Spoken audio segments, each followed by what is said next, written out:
my friend. My name is PEtrovick, and for the past 25 years, I've been teaching, coaching, and training people how to create a better quality of life, primarily in the network marketing profession.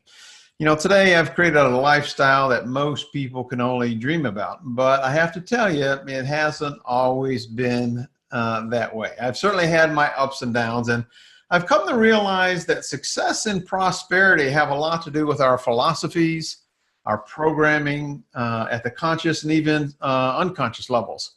And the truth is that from time to time, we all need to reach out to people who are where we want to be.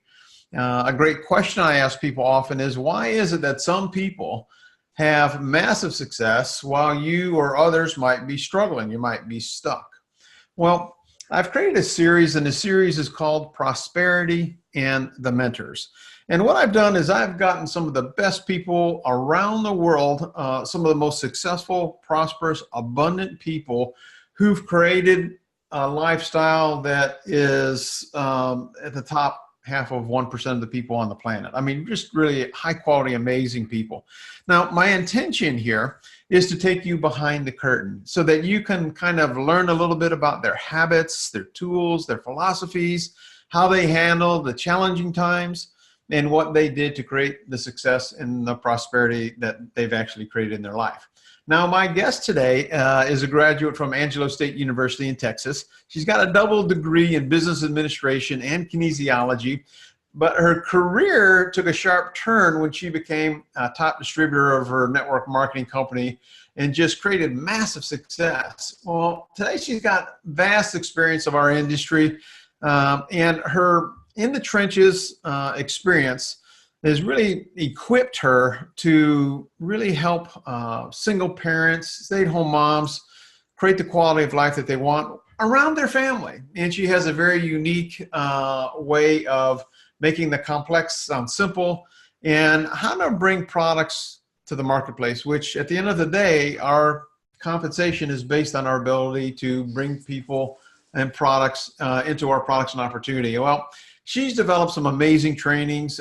She's worked with multinational companies all over the world. And she really has a passion for women, especially moms. Why? Well, she's got 3 beautiful daughters, and that's kind of her story, and that's kind of who she is. Her husband, Larry's been named Architect of Wealth Building by the Wall Street Journal and has been in the industry for well over 50 years. And together they've launched Wealth Building Academy. And what that does is it leverages technology to help people like you and I leverage ourselves, our tools, our team, so that we can create a duplicatable system for success. My guest today is the loved and adored international superstar, Taylor Thompson. Taylor, thanks so much for being here today. Hey, so excited to be here with you. This is awesome. I'm so excited. Thank you so much for having me, Terry. I feel very humbled and honored to be here. Oh, you're very kind. Let's just jump right in. Share a little bit about your story, Taylor. Take us kind of like behind the curtain and how you were able to create the life that you've created, because it's pretty amazing right now. Well, thank you. And it has been an incredible journey as we go through. I'm still going through the journey. I haven't arrived. I don't think anybody ever arrives, right?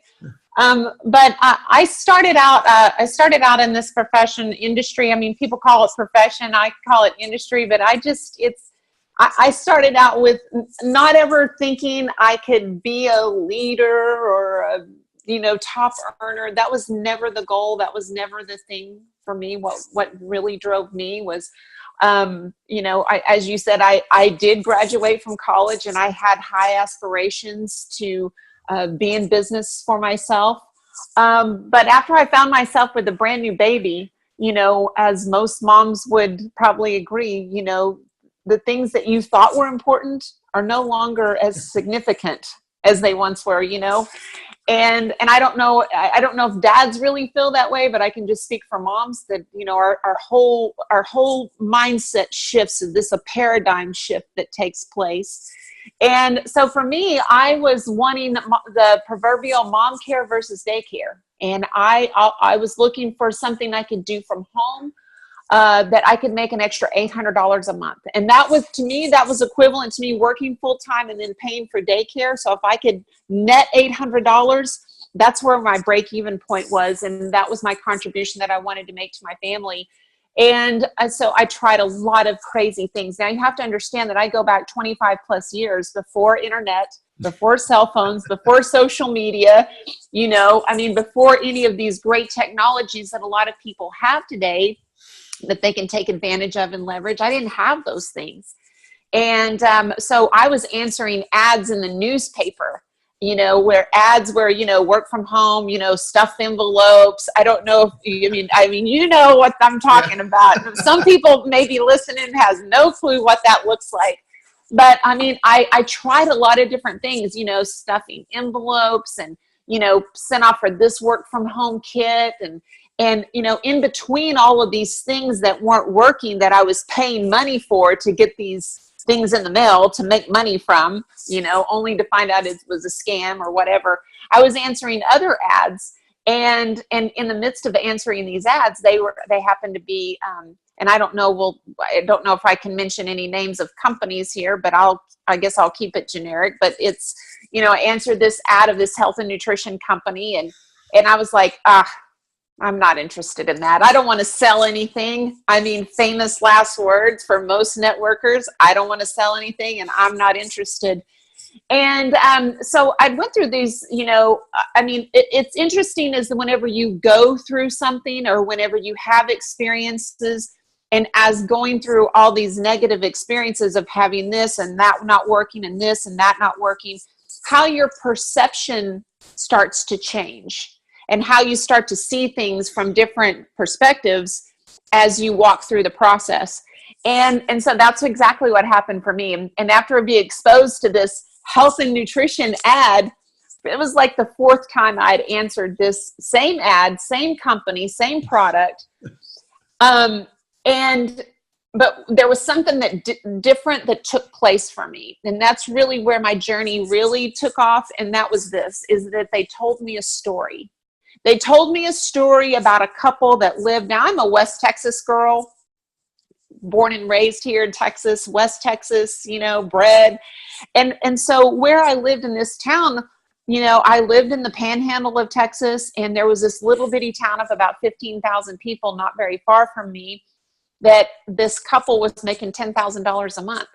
Now, keep in mind, I never thought for a minute that this little stay-at-home mom who had no networking experience or anything like that. But what happened for me is that I started to believe, wow, if somebody from a little town not very far from me could make $10,000 a month, surely I could make $800. And that's where that's where the shift comes in. And that's that believability and storytelling has been so integral for me in building and growing a business around my family. And that's how I got started. My very first month, it was so amazing. I made 3 times what my goal was my very first month. I broke a lot of sales records. They were, my second month in the business, they were like, oh, well, if you do $10,000 in business, you get to go and you get to see the owner of the company and get your picture made with them. And I was like, okay, I didn't know that was a lot, right? Now we're talking about personal sales. We're not talking about group. At that time, in my era, that was personal business. I didn't know that wasn't a lot. I not only did that, I did over 15,000 in personal sales. Wow. That month to qualify. And so, but I didn't think there was anything special about what was happening for me. And I share that just because, sometimes, when you're getting started in this kind of business, I always say we're ignorance on fire. We don't know anything other than we're just excited and we've got something that we want to share with people. And unfortunately, that's, as you grow in this business and then you become more educated and then you know everything there is to know, right? And you start to slow down because you start telling everybody everything that you know, right? And for, you might sell them in the first 5 minutes and then come back in the next, 10 minutes and buy it right back. And so So I guess for me, I was very fortunate to be in a learning teaching environment that I call it the incubator process, that allowed for somebody like me with no experience to be able to be reared up and to be cultivated and to have an environment that I could grow and I could become more. And that's exactly what happened for me, Terry. I mean, and I feel so privileged and honored. I think that's really where I really got my passion to really get other women, especially moms, out there to know that if I can do it, you can do it. And that's really, whenever Larry and I talk, that's always been our mantra, is that, you know, he considers himself the long-haired hippie construction worker, but I'm just a stay-at-home mom. I'm just a single mom of 3. And that's really the message that that we've stuck with and that I adhere to, because all the other things and all the other positives really mean nothing at the end of the day to the person that you're talking to if they can't believe they can do it too. Yeah. So that's, you know what I'm saying? I mean, so that's really how I got started, and that's really what happened for me. And I continued to grow this business as a stay-at-home mom, but ultimately ended up building and continuing this business as a single mom. And so I know what it's like to build a business around negative household and a negative spouse, and to go through a divorce and to go through a really ugly divorce and a custody battles and still be able to keep your thinking straight and your mindset straight and to grow and under a lot of adverse situations. So I know that if I can go through all of that and grow and build, that whoever out there, whatever mom is out there, they can do it too. Absolutely. Well, that's an amazing and very inspiring story. Thanks for sharing that. If you could define what the word prosperity or abundance means to you today, what definition would you give it, Taylor? Well, I mean,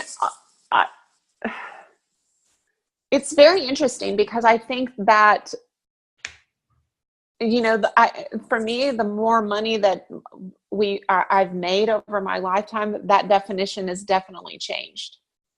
And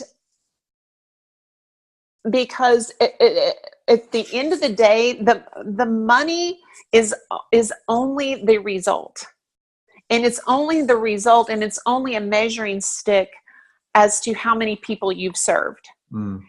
And so whenever you look at it like that, I think it changes the perspective, because, you know what I mean? Like, I mean, if money's not everything until it's everything. I mean, and what I mean by that is it's not everything until there's not enough month at the end of the money, right? And so until that bridge is crossed, until that line is delineated, you know, what you perceive as being prosperous can't change, because until the basic needs are met, until the basic bills are covered, it's hard to think outside of those, the basic necessities. So, I mean, as I've grown in this process, but it still goes back to my original goal, right? The original desire, which was $800 mom care versus daycare. And I think ultimately that to me is the prosperity, because whenever I look back and I'm able to reflect, and I'm able to see that, you know, my daughters now, you know, 25, 22, and 20, that I've always been able to be the mom care versus daycare, the mom that's been there no matter what, and being able to keep my priority as a mom. You know, you were asking me about my daughter, who, you know, she's gone through, my 22-year-old daughter, she's gone through a major health crisis over the last 90 days. And we've been in contact through that process, you know, and I've really had to put everything on hold, and totally devote. I mean, I was literally a full-time caregiver from the perspective. I mean, like, we're talking about bathing her, dressing her, my 22-year-old daughter. Now, to me, that's prosperity, because I didn't have to worry about being at a job. I didn't have to worry about, I'm going to get fired from my job because I'm not showing up.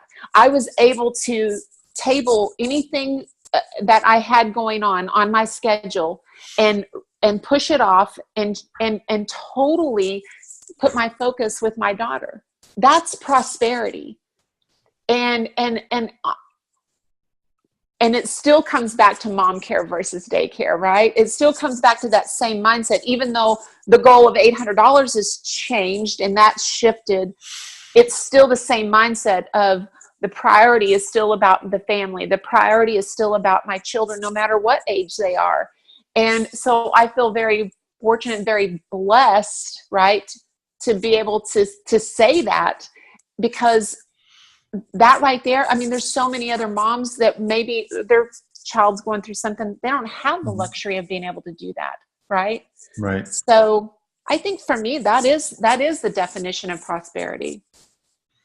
I think that's an amazing, it comes down to freedom of choice to spend your time. And there's nothing more important and valuable to us than family, for sure. So, absolutely. Yeah, that's at the end of the day, that's what it's all about for me as well.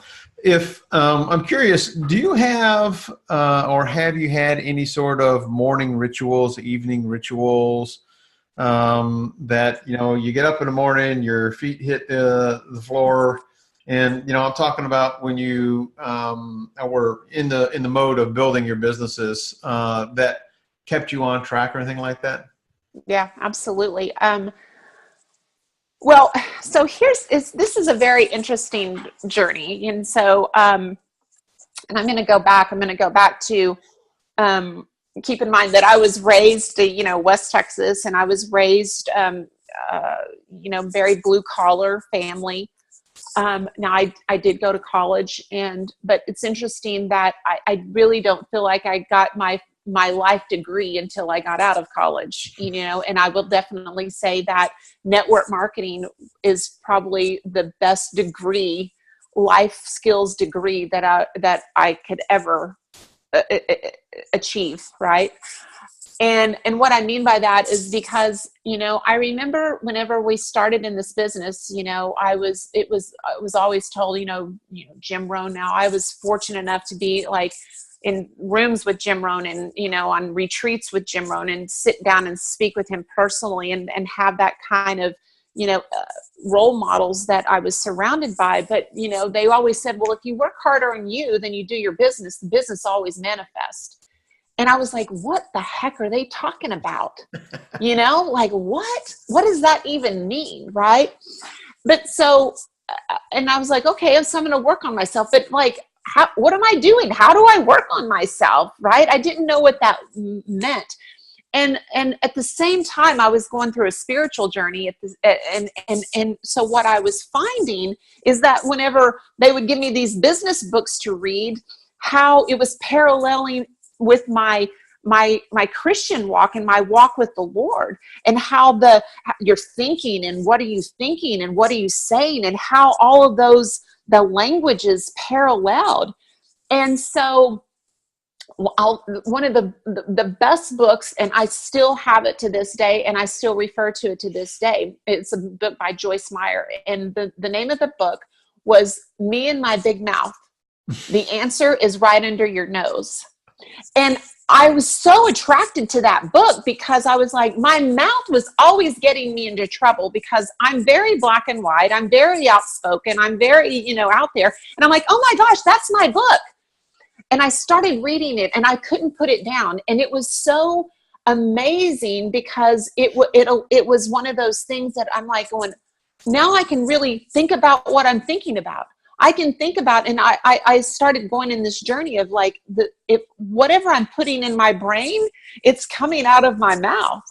And so I was able to connect those dots in such a way that it really, it started a foundation for me that I started my morning from the perspective of getting my thoughts straight, of renewing my mind, of going through a process and going through a journey like of what I'm putting in here is what's ultimately going to be coming out of here.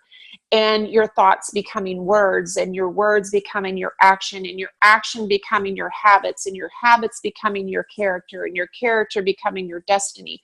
all of those things started lining up and started manifesting. And so for me, Perry, is like, and trust me whenever I say, I mean, like, if I wouldn't have had that kind of training and rearing and having an understanding of the scripture, because the scripture for me is the absolute truth. And so I started using that in aligning myself and aligning my thoughts with that, and really speaking out loud, because you can't fight a thought with a thought. Right. And I learned this, and it was very powerful for me, because I'm like going, okay, I can't fight a thought with a thought, right? You can only fight a thought with a spoken word. And so I learned this early age that I started speaking the scripture out. I started speaking about the word out loud so my heart could hear it. So it went from here, but it actually penetrated here. And so, because I mean, I'm a strong believer, but where it came from is that scripture, faith comes by hearing, and hearing by the word. And so was that a pattern? So you got up in the morning, did you do did you have like a routine for the first 30 minutes you studied your personal development, your scripture? What took place in that first maybe hour or two when you just woke up in terms of a routine? Yeah, well, whenever I first, obviously, whenever I get up, I have to have some sort of something, like a little, like a little Vice coffee, whatever, to get the juices flowing. But for me, I started out with music first. And so it really kind of put me into this place to where I started writing out as I would listen to praise music, and I would start writing out the things that I was grateful for. Mm-hmm. And even if I was in a place to where, and trust me, there was been many, many dark places and many, many nights of tears on the pillow. And trust me, it hasn't all been a bed of roses, right? There's no question. But no matter what the set of circumstances, I called it the sacrifice of praise.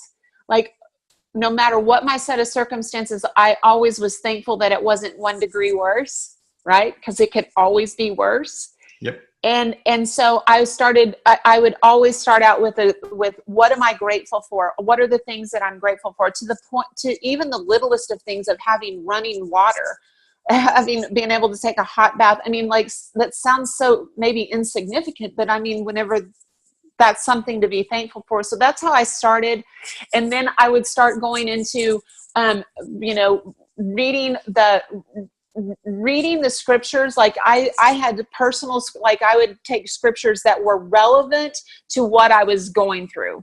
Like if I was really struggling with maybe unforgiveness, right? Or, I had a conflict with someone, I would study the word that was really lined up with that in my thinking, that allowed me to get my thinking straight. And so, and those are the things that I would write down, and I wrote them down on Post-it notes, and I put them on my in my office. I put them on in my car, and it's the things that I would meditate on over and over.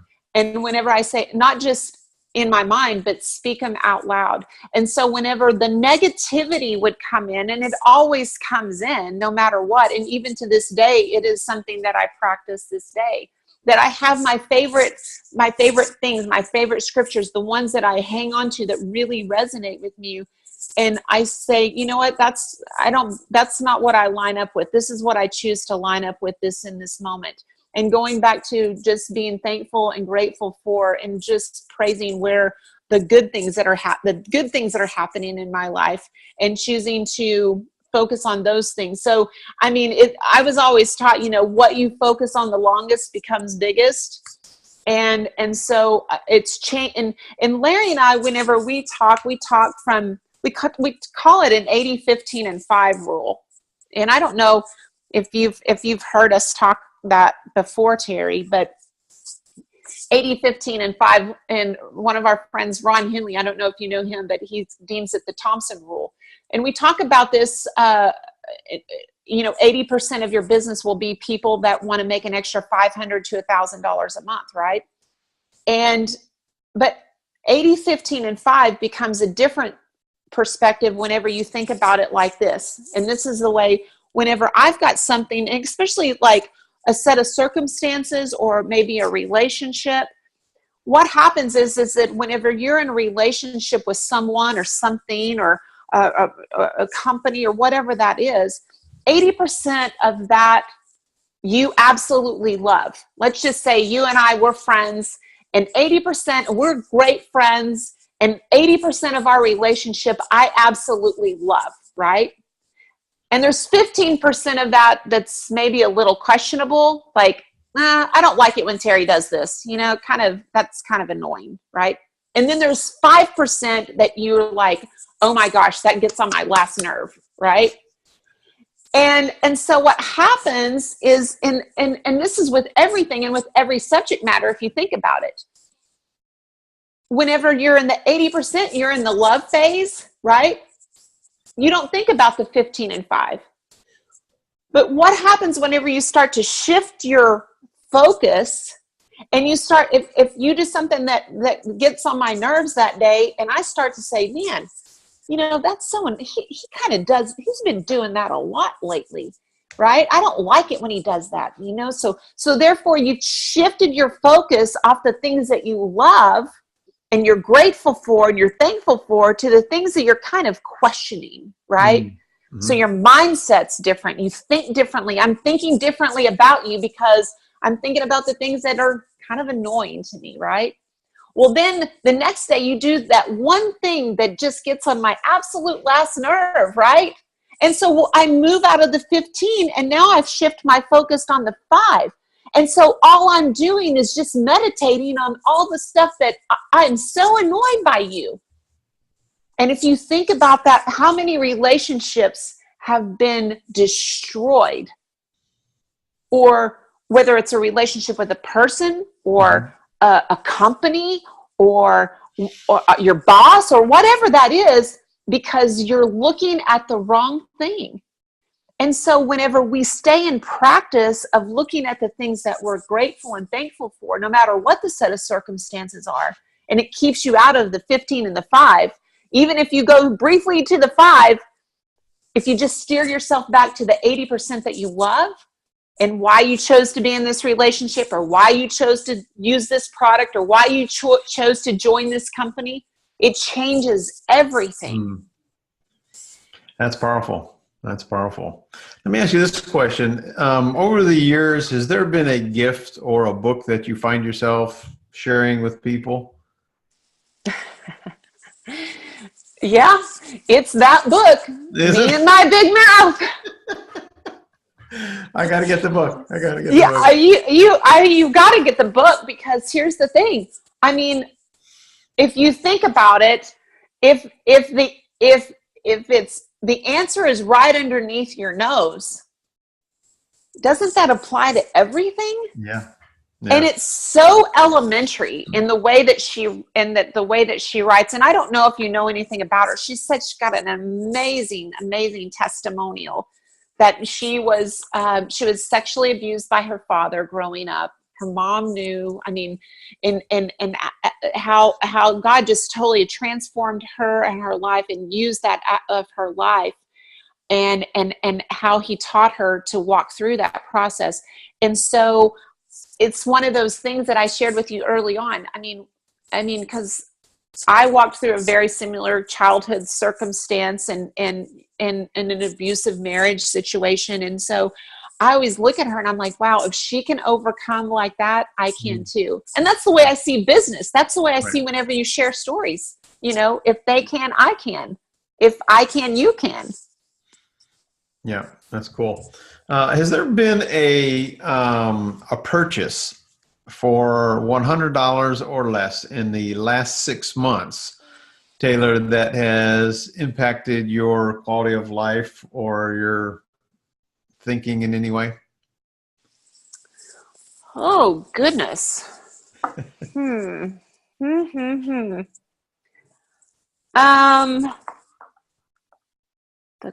quality of life. That's a very interesting question. I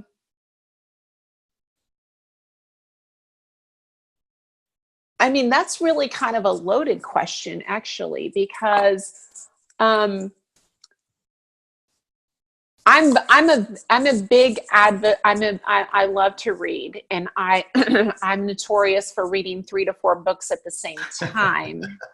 Okay, so but I will say that I would say one book that really has had a huge impact on me outside of that one over in the last month is a book called Chase the Lion. And it's by and the concept of it is very powerful, because it's, you know, what it is it basically what it is that when people are in fear, right, they tend to run away from the things that they're afraid of, right? And instead of facing them, and instead of facing them head on, they tend to run from them. And you know, I mean, you know, the analogy of fear, right? You know, false evidence appearing real. Most people know that. They've heard that before. And so they let it come into the place to where it's completely paralyzing, and they do nothing. And I think that's kind of the subject matter at the end of the day of what you're talking about, and what encapsulates this whole process of what you're doing here. Because whenever you know, especially as you age and you stuff and you get older, because we're talking about this place to where people go, okay, is this it? Is this the sum of my life? Is this all there is? I mean, is there hope? Can I do something differently? And the answer is yes. However, if you don't fear, and so the whole point of this book is that so basically this is one of Obadiah, who was going to be the lead bodyguard for King David, right? And so he's in the forest. He's there, and he hears the lion, right? And the normal human response, knowing that there is a lion in the midst, there is a lion is going to come get you, right? You can picture this. He's sitting in the forest. He's sitting in the dark. It's cold. He's sitting by the fire, and he knows there's a lion in the midst that's hungry and that's wanting to come after him. But what does he do? Instead of running from the lion, he chases the lion down and he kills him. What a powerful analogy to anybody, to instead of letting that fear overtake them and run them down, to turn the tables on that fear and run that fear down and go after the thing that's causing you to be in fear, right? Mm-hmm. That would be the I mean, most people would take the path of least resistance, but he didn't. He chose not to. And I find that to be so powerful and encouraging at the same time, because it's not human nature to do it that way. Let me ask you a question that might just parallel into this. Has there been a failure or mistake that you have made at some point that sets you up for later success? Okay, we don't have enough time left today to cover all of those things, right? I mean, gosh, I mean, they're probably too numerous to account for. Just one. I mean, I would say, gosh, I mean, I would say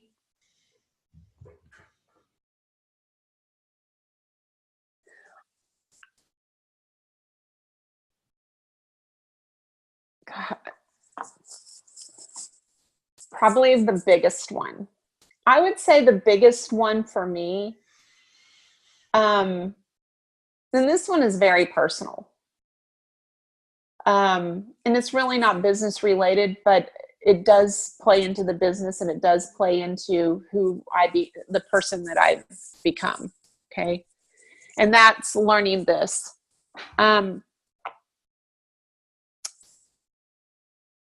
Is holding on to unforgiveness. And I'll use, and this particular story, it has to do with my father. And, my father kidnapped me at gunpoint from my mom whenever I was 4 years old. And he kidnapped me, and my mom didn't know if I was dead or alive for almost a year of my life. And so I held my dad accountable to that all of my life. And I always questioned, like, why can't I be daddy's girl? Why can't I be like, because I would look at other little girls. Why can't I be like, have a daddy like that? Right.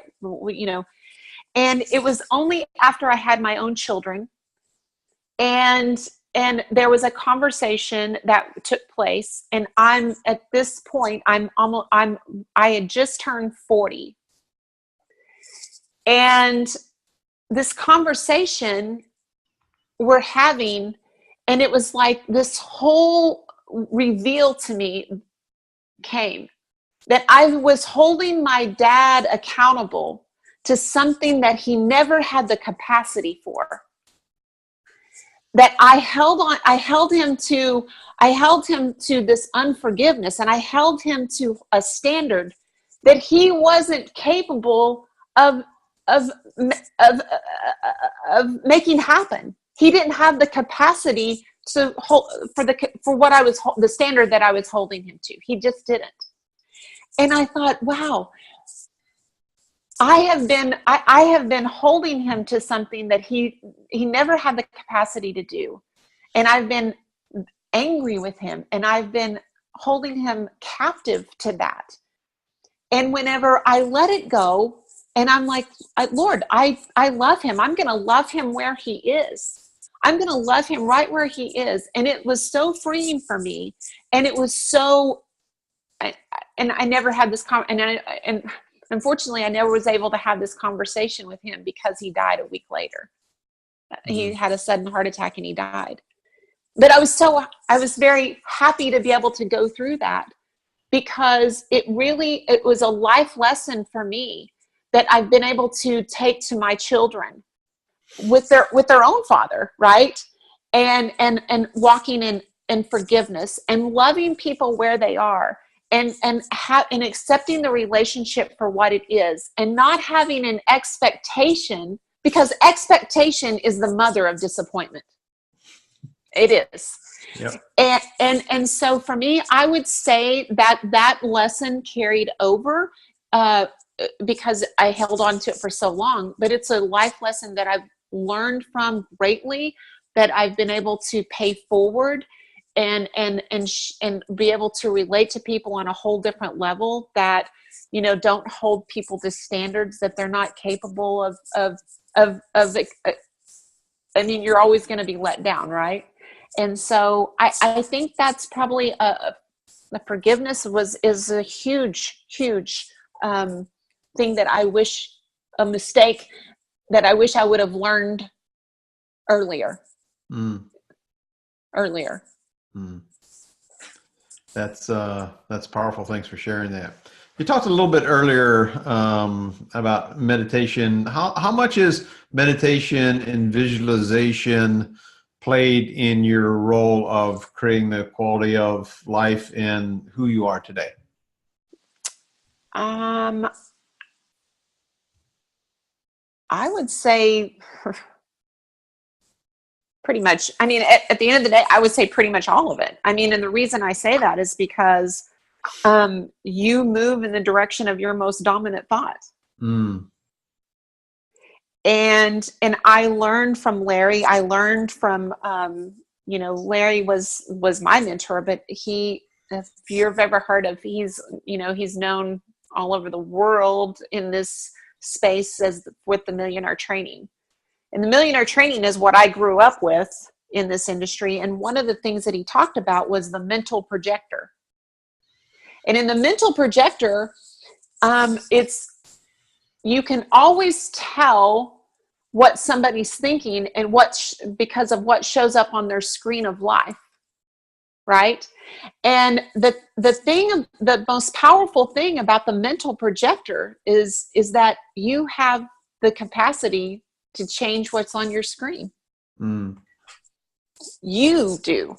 Nobody else does. You do.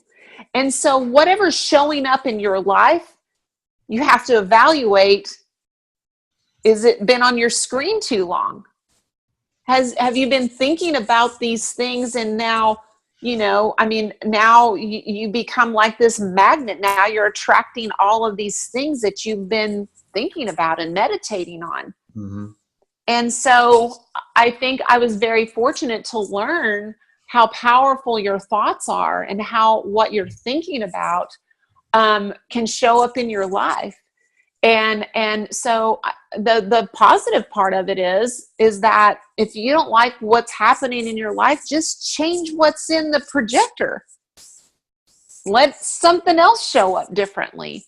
And so Larry and I talk about, and we were actually talking about this on our Wisdom Wednesday just today, because we do a teaching every Wednesday. We call it Wisdom Wednesday.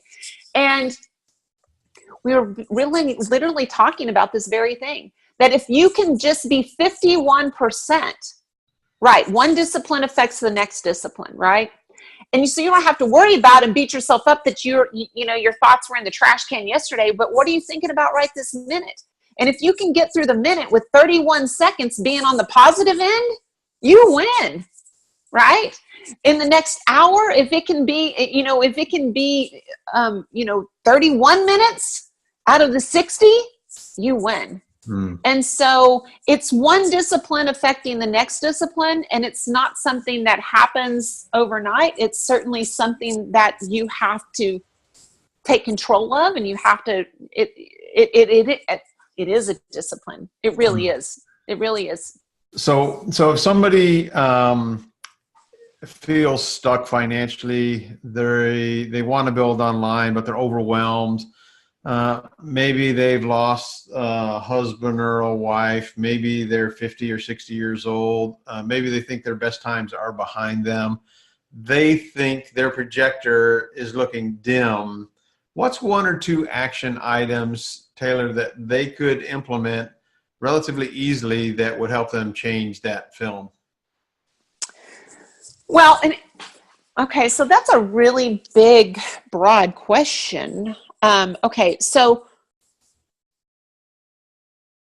first of all, you can say build online. I don't know.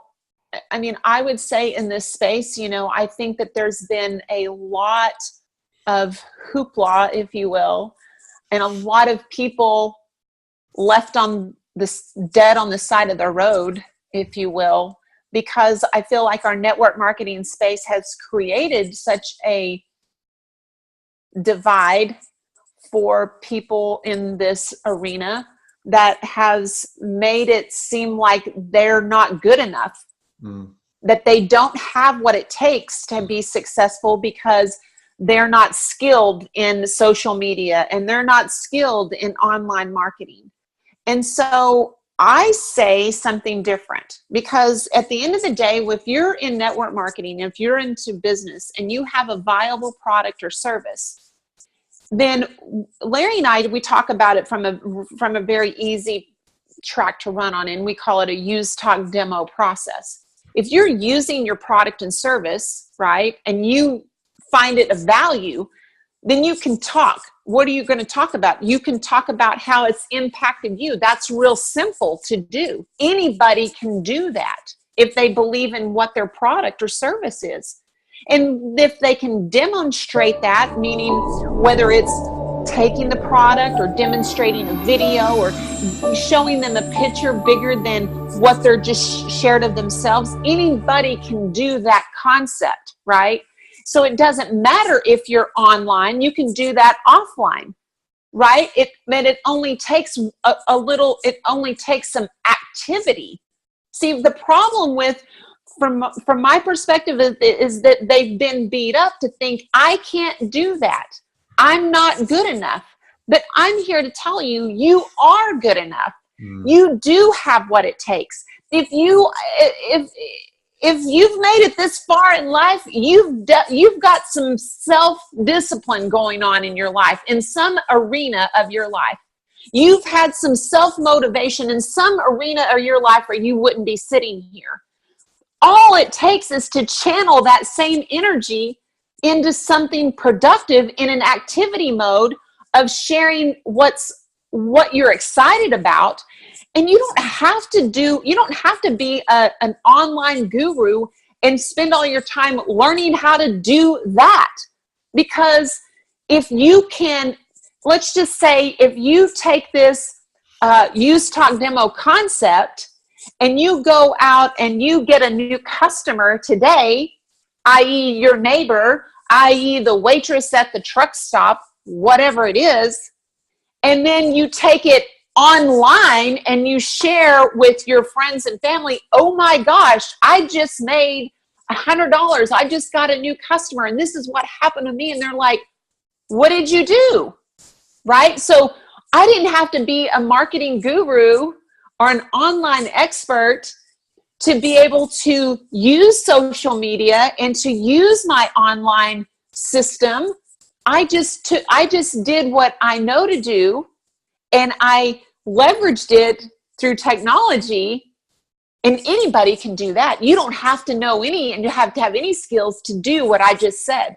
But what it takes is just taking some action and moving towards that instead of analyzing it till you're paralyzed. And that's where the problem comes in, is that there's been so many people left on the side of the road thinking they're not good enough, and they're trying to spend all their time on how to becoming marketing gurus instead of just being good at telling your story. Because nobody can tell your story like you can. Okay. And if you can just be good at doing that and sharing it with other people offline and take it online, anybody can have success. And that's what I think.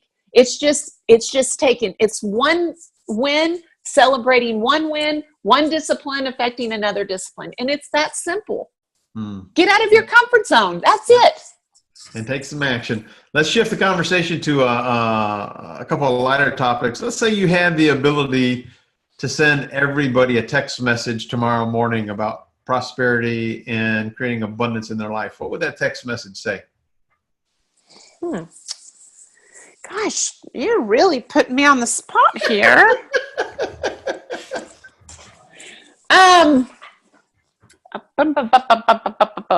Let's see. What would that text message say?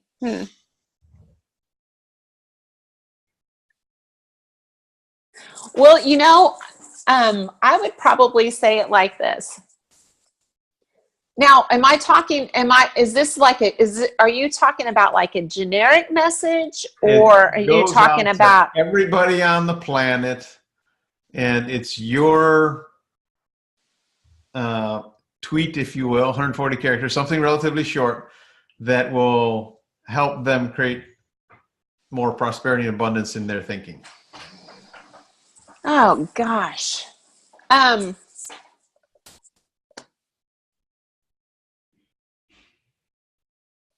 Well, here's the thing. I always come back to Jim Rohn at the end of the day. I really do come back to Jim Rohn. Because this was one of the, this thing always, it just always rings in my mind, especially,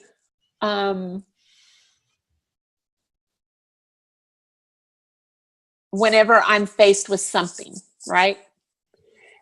And so I think whenever I think about any kind of challenges, or kind of think about if I'm stuck,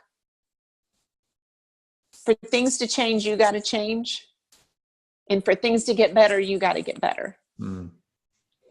And so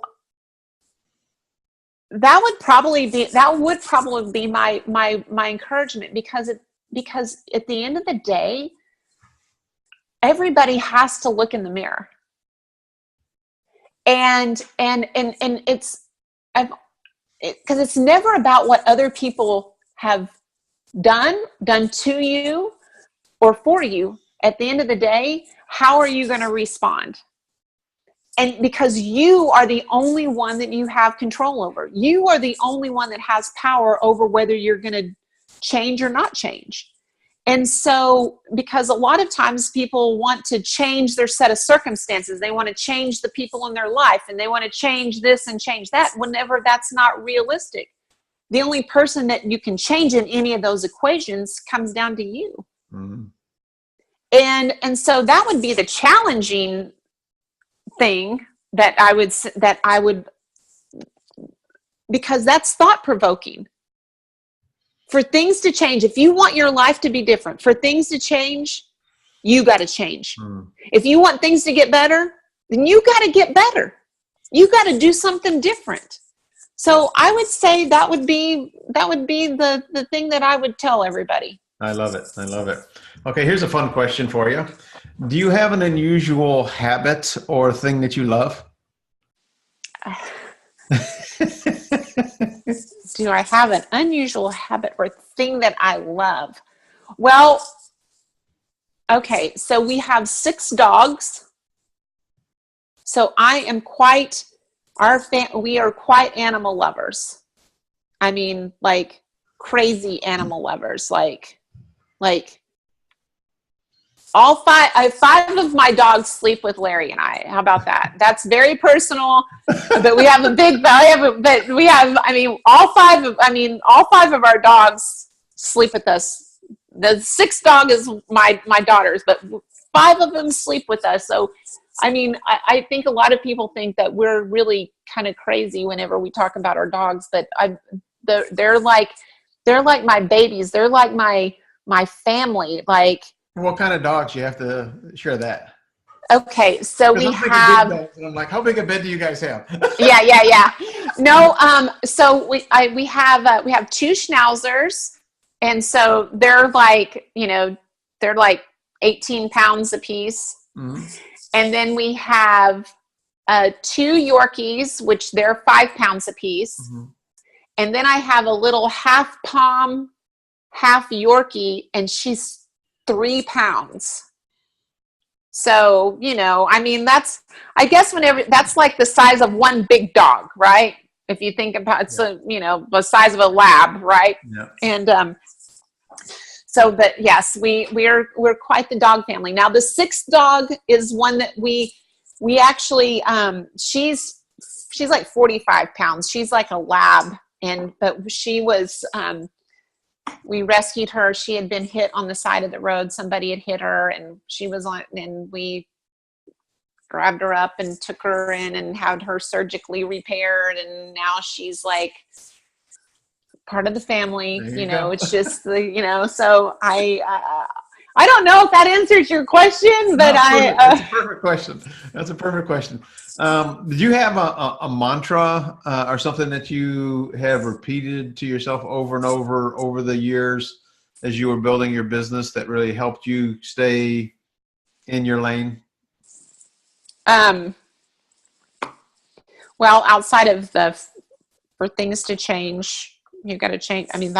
That one's always been a huge one for me. For my, probably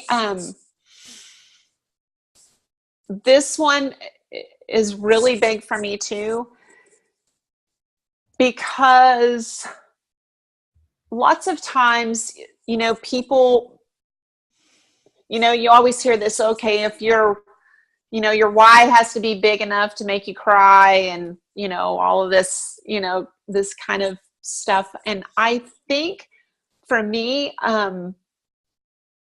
that's kind of true to some degree, because you can have a really big why, but no desire behind it. Mm.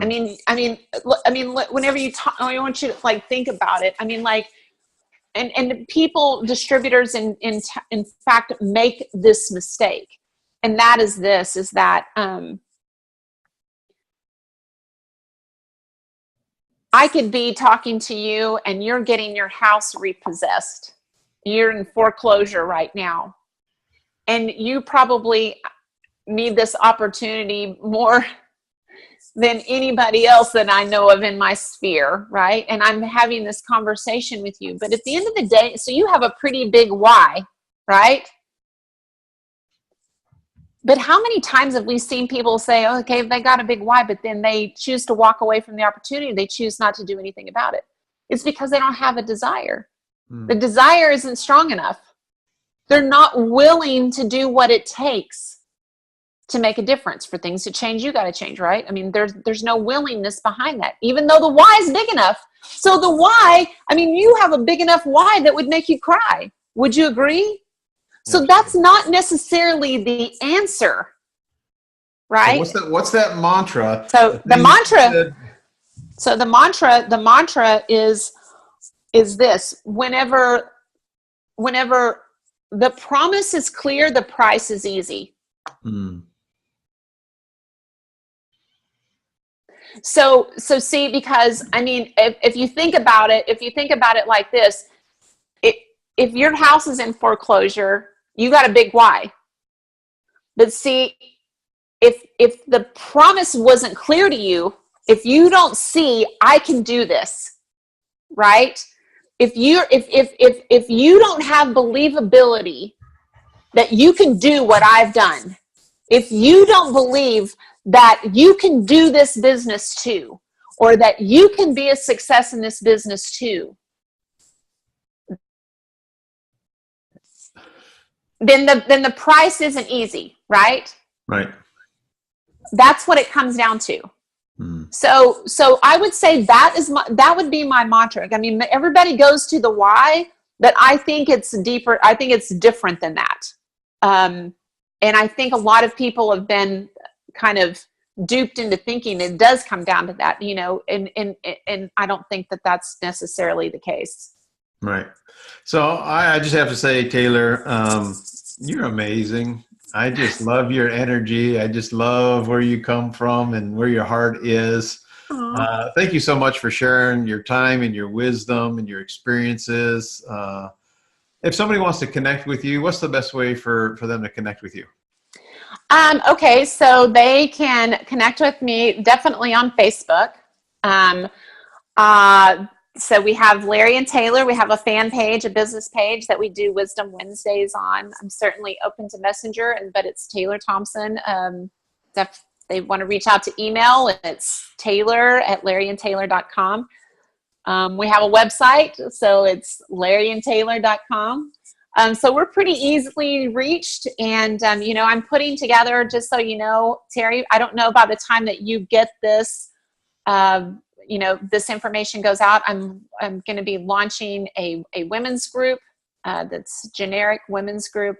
So definitely if you're a woman and you're seeing this, definitely reach out to me and find out what the status of that is. I would love to connect with you because, you know, we all want to make a difference. We all want to have an impact. We all want to play our part in changing and helping somebody's life. And to raise them up. And the best way that I know how to do that is empowering other women and empowering them to believe in themselves that if I can do it, you can do it. And so I'm super excited about it. Well, that sounds exciting. We'll definitely have to stay tuned and watch out for that. Thank you again, Taylor, for your time and your wisdom. My friend watching this, I know you got a ton of value out of this interview. She's an amazing woman, a light, a champion for our industry, and definitely follow her advice and take some action. I appreciate you being part of our tribe. I appreciate you being on this journey with us. If you want to learn more about this interview and other interviews, just go to terrypetrovick.com/mentors. Remember this, my friend, you have a choice. Make it a better than terrific day and a prosperous one, because you absolutely deserve it. Until next time, bye-bye for now.